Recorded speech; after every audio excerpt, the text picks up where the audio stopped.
1 now.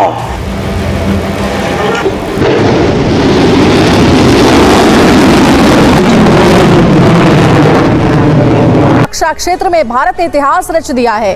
Bharat ने किया है हाइपरसोनिक मिसाइल का परीक्षण। ओडिशा के एपीजे अब्दुल कलाम द्वीप पर इसका परीक्षण हुआ है। रक्षा मंत्री राजनाथ सिंह ने परीक्षण की जानकारी दी है। और ये एक बहुत ही बड़ा अचीवमेंट है, क्योंकि दुनिया में कुछ ही ऐसी पावर्स हैं, जैसे ओनली रशिया, चाइना, अमेरिका के पास सम पीपल से है, सम पीपल से नहीं है, so it's a little iffy. जब से ट्रंप का इलेक्शन हुआ है, जब से ट्रंप जीता है चुनाव, तब से जो लोग खून खराबे की बात कर रहे थे दोस्तों दुनिया में कि खून की नदियां बहेंगी और 100 साल तक हम लड़ेंगे और हम देख लेंगे उसको और हम ये कर देंगे वो कर देंगे, ये सारे के सारे लोग जो हैं ये अमन के, शांति के सफेद कबूतर उड़ा रहे हैं। इसके बाद ये जो एयरक्राफ्ट कैरियर्स और ये सब जो चीजें हैं भारत के आसपास आने के लिए एक 10 बार ही सोचेंगे, because these things are not just very very fast, they are very very agile, huge amount of energy. Kashmir में तो जी हम पंगे लेंगे। 2008 के जो कसाब वगैरह है वो भी हम भेजेंगे। अक्षरधाम पे अटैक करवाएंगे, दिल्ली की पार्लियामेंट पे अटैक करवाएंगे, मतलब हम इंडिया की पार्लियामेंट पे अटैक करवाएंगे, हमारे अलग अलग जगह बॉम्ब ब्लास्ट करवाएंगे। बस इंडिया कुछ ना करे, इंडिया को यह हक नहीं है, क्योंकि काफिर को मारना तो पाकिस्तान का हक है, और लेकिन काफिर हमें नहीं मारेगा। ये कौन सी बात हो गई? नमस्कार दोस्तों, भारत ने एक बार फिर दुनिया को अपनी ताकत का एहसास कराया है और भारत ने रक्षा क्षेत्र में एक बड़ी छलांग लगाई है। जानकारी के मुताबिक भारत की डीआरडीओ ने शनिवार को ओडिशा तट से दूर डॉक्टर एपीजे अब्दुल कलाम द्वीप से लंबी दूरी की हाइपरसोनिक मिसाइल का सफलतापूर्वक परीक्षण किया है। यह हाइपरसोनिक मिसाइल भारतीय सशस्त्र बलों की सभी सेवाओं के लिए 1500 किलोमीटर से अधिक की दूरी के लिए विभिन्न प्रकार के पेलोडों को ले जाने के लिए डिजाइन की गई है, जो साउंड की स्पीड से 5 गुना से भी तेज स्पीड से यात्रा कर सकती है। भारत ने पहली बार लंबी दूरी की हाइपरसोनिक मिसाइल का सफलतापूर्वक परीक्षण किया है, जो देश के लिए एक बड़ी उपलब्धि है। मिसाइल परीक्षण के बाद रक्षा मंत्री राजनाथ सिंह ने सशस्त्र बलों को बधाई दी। उन्होंने एक्स पर ट्वीट करके लिखा कि यह भारत के लिए एक ऐतिहासिक क्षण है। इस महत्वपूर्ण उपलब्धि ने हमारे देश को ऐसे चुनिंदा देशों के समूह में शामिल कर दिया है जिनके पास ऐसी महत्वपूर्ण और एडवांस सैन्य तकनीकों की क्षमता है। इस खबर को सुनने के बाद पाकिस्तानी मीडिया की नींदें उड़ चुकी हैं, क्योंकि उन्हें भी पता है कि यह हाइपरसोनिक मिसाइल टेक्नोलॉजी सिर्फ चुनिंदा देशों के पास है, जिसमें रशिया, चाइना और अब इंडिया भी शामिल हो चुका है। जबकि अमेरिका के पास भी अभी तक हाइपरसोनिक मिसाइल टेक्नोलॉजी नहीं है, वह इस पर काम कर रहा है। आइए इस टॉपिक पर जानते हैं मीडिया का क्या कहना है। अगर आपको वीडियो पसंद आए तो लाइक करें, शेयर करें और इस चैनल को सब्सक्राइब करें। भारत ने सक्सेसफुली हाइपरसोनिक मिसाइल टेस्ट करी है with a range of 1500 kilometres, and अभी तक जो इंफॉर्मेशन आ रही है कि mark 9 which is 9 times the speed of sound की तरफ से ज्यादा, अप टू और थोड़ा सा ज्यादा उससे भी ये मिसाइल जा सकती है। ये मिसाइल टेस्ट जो हुआ है हाइपरसोनिक मिसाइल का, this is happened in the APJ doctor APJ Abdul Kalam island off the coast of Odisha, और ये एक बहुत ही बड़ा अचीवमेंट है, क्योंकि दुनिया में कुछ ही ऐसी पावर्स हैं, जैसे भारत ने एक पहले डिस्प्ले करा था, बट इन एनी केस अभी हमारे पास वो कैपेबिलिटी पूरी तरह से नहीं थी। ओनली रशिया, चाइना, अमेरिका के पास सम पीपल से है, सम पीपल से नहीं है, so it's a little iffy. कई लोग बोलते हैं ईरान के पास है, but I personally say it's a high speed missile, not a hypersonic sort of a missile. उस कैटेगरी में नहीं पहुंचती है।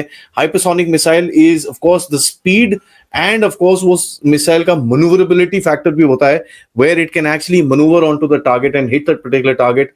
Some people say ईरान के पास है, some people say it's not there. I don't want to make a judgment, but मैं आपको यहाँ पर clearly बता दूं, Bharat has joined the club of having this emerging very very high technology weapon, और ये एक बहुत ही जबरदस्त अचीवमेंट है भारत के लिए। It is an emerging military power with हमारा जो सेल्फ डिपेंडेंसी, आत्मनिर्भरता है। हाँ, हमारे पास प्रॉब्लम्स भी हैं, but we also have major achievements as a matter of fact with regards rocketry, with regards a whole lot of other things that is happening in Bharat. तो congratulations DRDO, मेरी तरफ से बहुत बहुत बहुत बहुत शुभकामनाएं, आपने ये चीज करी है, and it is a fantastic achievement. Guys, we should be extremely happy, extremely proud of our scientists. Extreme support must be given to these guys, ताकि ये ऐसे ही आगे चीजें करते रहें। गाइस, बाकी सब ठीक है, एक जेट इंजन भी बना दो यार आपके लिए, फिर हम मिठाई, मतलब मैं साउथ इंडिया से बिलोंग करता हूँ भाई, साउथ इंडियन मैसूर पाक आपको भर दूंगा मैं, अगर आप जेट इंजन बना दें। इसी तरह से सक्सेस करिए, jokes apart. That's all we want. Defence minister का सुबह सुबह ट्वीट आया कि भैया this is a amazing achievement for Bharat and that is very very important. इसका देखिए शॉर्ट फॉर्म में आपको ये ज्यादा दिखेगा LRASHM, basically it means long range anti ship hypersonic missile. That is the kind of this thing. And मैं बड़ा clearly आपको बोलूं, इसके बाद ये जो एयरक्राफ्ट कैरियर्स और ये सब जो चीजें हैं भारत के आसपास आने के लिए एक 10 बार ही सोचेंगे, because these things are not just very very fast, they are very very agile, huge amount of energy. And as a matter of fact ये जब जाके ये किसी चीज पे टारगेट हो जाए, उस टारगेट को उस चीज से हटना बहुत मुश्किल है। These missiles can not be shot down at the moment. This is one of those weapons की सब लोग बहुत कम कंट्रीज के पास हैं, बहुत कम क्वांटिटीज में है, लेकिन इसको डिफीट करना बहुत ज्यादा मुश्किल है, क्योंकि the share speed and the share capability of this system is so good।